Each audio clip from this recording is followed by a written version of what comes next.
Lah awake dhewe iki batange nguwit kae lho. Apa ki sing diarani pangi nguwit? Pang nggih. Masing-masing pang kuwi duwe godhong jumlahe ora padha.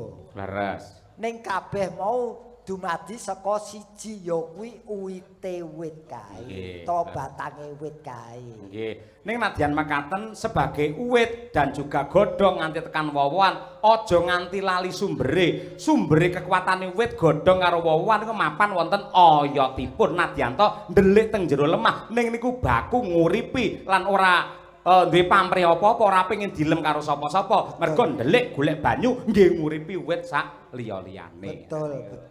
Niku nggih. Ora beda kaya panjenengane Pak Kades iki lak ya padha ae to ki. Ketoke iki ya pancen ragate akeh, ning sejatine iki sing diseneng-senengke ya wong sing luwih akeh tinimbang jumlah nominalnya. Wah, temenanan saestu wong panjenenganipun ngibarate banyu niku namung mili. Ngibarate wong donga mung ngamini apa sing dikersake kalian warga masyarakat Kemiri. Waton menika babakan ingkang sae tartamtu kemawon Pak Kades mesti nayogyani lan ugi njurung sepenuh hati yen perlu wani korban wani